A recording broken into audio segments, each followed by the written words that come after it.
ISS, this is Houston. Слушай, Хьюстон. Explorer, this is Houston. Go ahead, Houston. Mission abort. Repeat. Mission abort. Initiate emergency disconnect from Hubble. Begin re-entry procedure. ISS, initiate emergency evacuation. This is Kayla Brinkman, and you're watching The Film Inspector. Today, we're talking about film director Alfonso Cuarón. You know you're watching an Alfonso Cuarón film if there's the use of long takes to provoke tension and anticipation. Cuarón's long takes are the backbone of his film identity. Long takes demonstrate his effective storytelling by making the audience fully commit to the film and the situation at hand. For example, we watch Cleo and Tonio play dead while simultaneously become conscious of other details in the frame, like the domestic workers hanging the laundry. Being stuck in this pretend game makes for a more jolting snap back to reality when the shot is eventually cut. Through long takes, he is able to build his characters this way by giving them time to grow and showcase their traits and identities, be it, for instance, loving then disloyal, or confident then fearful, all within one take. Take this scene from Cuarón's Children of Men, for example. But by chance, Dylan was born. This is him? Yeah, that's it. We see the main character, Theo, transform from a cheerful friend to a sorrowful father, as the death of his son is discussed in the background. As viewers, we are forced to wait and notice all of Theo's reactions, because the long take gives him time to express many emotions. As an audience member in this scene, we feel anxious about how Theo might react. Will he get angry at his friend for sharing intimate details of his past, or will he stay quiet? The use of long takes makes us wait, anticipate, and formulate our own predictions while we slowly become aware of the inner identities of the characters depending on how they end up reacting. Why would I go looking for someone who wants to kill me? This unedited time frame is important as a viewer because we are not left out of anything. No details are lost, and we see the characters and dilemmas for who and what they really are. These takes create greater intensity by having the buildup that gets the viewer excited or frustrated about what's to come. When one stays in this shot for longer, you begin to wonder more about what you're looking at. What has changed? What is the meaning behind certain actions or objects in the frame? This causes the audience to be immersed into the scene. He allows for the following scenes to feel more sudden when he stays in a take for longer, making the audience realize that now they are in a new scene, and the tone and messages have shifted. New York Magazine's David Edelstein notes that the cinematographer has shot the whole film with long takes. Takes that make you realize just how merciful editing can be, since every cut reminds you, on some unconscious level, that you are not really in that place at that precise instant. If the plot of the film is centered around dystopian or unjust societies, such alternate, usually dystopian realities gives him more creative space because he is not confined to the limits of the natural world. Therefore, Cuarón can play on the emotions of his audience by testing the limits and boundaries of this new world by doing the unexpected with his characters, having main characters die, creating unpredicted tensions, or just depicting chaos.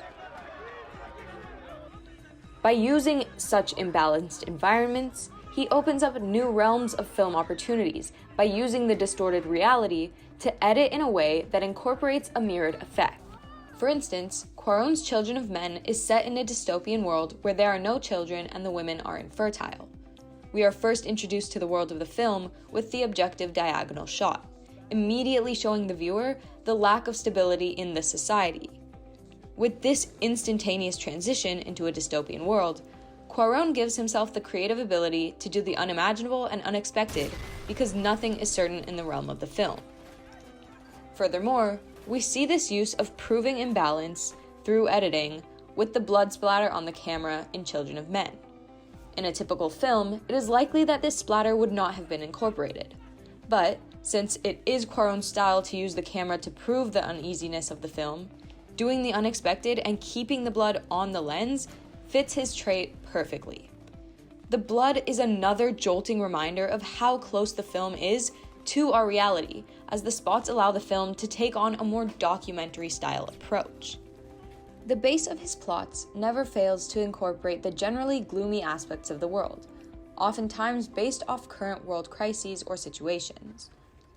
For example, the unusual love affair stemming from a closet of secrets held by each individual character in Y Tu Mama Tambien.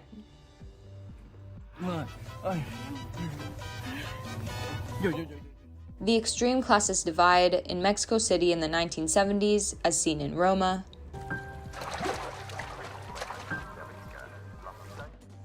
Pandemic and infertility that threatens mankind with extinction in Children of Men.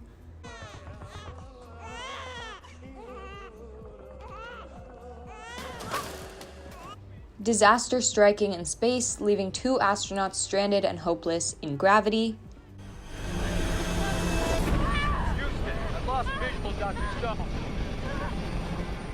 And defeating all odds, even when all forces of evil are against you, in Harry Potter and the Prisoner of Azkaban. Expecto Patronum! Film critic A.O. Scott from the New York Times notes that in The Prisoner of Azkaban, it feels at once more dangerous, more thoroughly enchanted, and more real. It lingers in the shadowy forests and damp meadows outside the school walls, a setting that emphasizes Mr. Cuarón's knack for evoking the haunting, sensual power of the natural world. Cuarón's use of instability and distortion of reality allows him to play on the real fears of society, on issues like war, unfaithful relationships, or the death of a loved one, and exaggerate consequences we can only begin to imagine. Using this trademark, Cuarón can play on the boundaries of the film as well as his viewers, seeing how far he can push the film before it becomes too realistic or too unrealistic for viewers to enjoy. Lastly, you know it's a Cuarón film if there's the use of symbolism and anti-expository themes through fixed-frame shots. By not giving his viewers his message outright, Cuarón causes each scene to be interpreted in a way that makes the most sense to the viewer, allowing them to connect it to their own experiences. They're able to put the pieces together without him making things too obvious in the frame. By the camera being still, he allows his audience to notice all the other important aspects of the setting rather than being caught up in the rapid action. Take his film Roma, for example. The incubator is in fixed frame, and we only hear the diegetic sounds of the machine, focusing on nothing else but what is right in front of us. With the subconscious knowledge that this is a chaotic moment, we can think about the internal chaos and how this is actually foreshadowing the disaster of Cleo's baby to come. Anthony Lane from The New Yorker notes the fight scene between the brothers in Roma, recognizing, "We know as they know, but cannot yet digest, the cause of battle. Their father has gone, and he will not be coming back. They are now the men of the house, and already they are trashing it in their distress."